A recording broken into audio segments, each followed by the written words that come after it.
Hello, fellow cycling fans. I'm Georgia, and welcome to my preview of Tour de France 2025, stage 16, a stage after a rest day. So, this one is on Tuesday. Before we start talking about that stage, we need to do a quick review of stage 15, in the end won by Tim Wellens. He was by far the smartest rider in the breakaway. He saved his strength and then attacked near the top of an uphill section and maintained and even extended his lead all the way to the finish. Victor Campenaerts in second, Julian Alaphilippe. It was a horrible day for him. First he crashed, then he sprinted in a small group. He thought he won this stage, but it was only for third. Wout van Aert in fourth, then Laurens, Flassos, Stuyven, Giga, Valgren, Madua, etc. All those guys from the breakaway. Another poor day for Ivan Romeo. I think he targeted this stage from the beginning of the Tour de France, but he was also held by that crash in the beginning, and then he gave his all, but it was just not enough. Still a great ride by the young Spaniard. In the GC, there was a slight change as Carlos Rodriguez was in the breakaway and he now overtakes Ben Healy in ninth place. Tadej Pogačar obviously still in front, 4 minutes and 13 seconds in front of Vingegaard. Lipovic almost 8 minutes behind. Oscar only 9 minutes and 18 seconds. Then Vokelan, Roglic, Gal, Tobias, Haaland, Johannessen, Carlos Rodriguez and Ben Healy rounding up the top 10. The only other rider I think fighting for the top 10 is Jordan Gega with Ben O'Connor and Guillaume Martin lurking, but I don't give them a lot of chances to actually make the top 10. Jonathan Milan was another rider that was suffering like crazy today. He didn't get a single point and he is still less than 30 points in front of Tadej Pogačar, so I think he will have a hard time saving his green jersey from Tadej. Matthew Van Der Poel in third. Lenny Martinez is another rider that was in that same group with Milan, obviously suffering. He still leads with 8 points in the KOM standings in front of Pogačar. Arensman still in third. And in the white jersey, it's still a Florian Lipovic in front of only and Vokelan. There was a slight change in the team's classification as Wout van Aert and Campenaerts were in a breakaway. That means that Team Visma Lisa Bike now once again extend their lead over UAE Team Emirates, but I think that UAE is still not out of this fight. So moving on to stage 16, a Unipuerto stage, just one hill, but what a hill it is! It is a Mont Ventoux. It was for years considered the hardest climb in France, 171 kilometers from Montpellier all the way to that mountain top finish.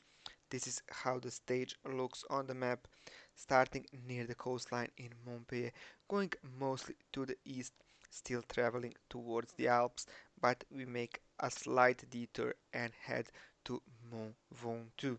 The weather on Tuesday will be sunny but not hot. On the climb, some 15-16 degrees. A bit of wind, but this climb is infamous for its winds because there are not a lot of vegetation. 5 meters per second, that is above 15 kilometers per hour, but will that discourage someone from attacking? Well, I'm sure that Pogačar will want to win this stage no matter what. This is a stage where Jonas Vingegaard actually managed to drop him in 2021. He never won on this climb, and I'm sure he will like to put his name on the winners list. What can we expect during the stage? Well, I think that a lot of teams will try to put their climbers with a tag buddy, with a teammate in the breakaway, try to extend the lead of the breakaway over the peloton, and then try to fend off Pogacar on the climb, but then it's up to Polit, Sivakov, Soler, and Valens, of course, to try and chase that breakaway. I think if they can keep it at around 3 or 4, maybe even 5 minutes before the start of the climb, then Pogacar can chase and catch everyone in the breakaway and win on Mont Ventoux. So can they extend the gap of over 5 minutes. I really doubt that those four guys are really strong. Maybe even Narvaez can help. Pogacar just needs one guy, and that is Adam Yates, to pull like crazy in the first 500, maybe 1 kilometer, and then it's all about Tadej all the way to the top. What do the bookmakers think? Well, they of course have Tadej Pogačar as the number one favorite. But before I pick my winner of the stage, please guys don't forget to subscribe to my channel. Also hit that notification bell so you never miss a preview in my channel. Well, what can I say? It is a stage made for Tadej Pogačar. He wants to win this one, and it's hard to look past him. Jonas Vingegaard, he looked better those in stage 14, but can he really beat Pogacar? I really doubt that. He doesn't look that great this year. He even looked better last year. I don't expect Lenny Martinez or Arensman in a breakaway on stage 16. As for the KOM, stages 18 and 19 are crucial. I think they should save their strength for that stage. Also, Arensman spent a lot on Saturday. Maybe he should try again on stage 19. Then we of course have Lipovic and Gal from the GC group, but I don't expect them obviously to beat Pogacar. Then Kus, Jorgensen and Buitrago are interesting options from the breakaway, but I'm sure that even if some team try to win this stage, that is not going to be Team Visma Lisa bike. Pogacar is going to chase like crazy Jorgensen and Kuss. He doesn't want them to win any stages in this year's Tour de France, so no chance for those guys.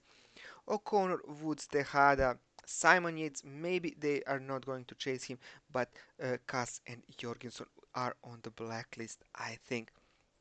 So that is all for this preview. I hope you enjoyed it. I hope you enjoyed this Tour de France. If you do, give me a like. As I said, don't forget to subscribe. Have a great day, and I hope to see you on Tuesday for my preview of stage 17. Bye.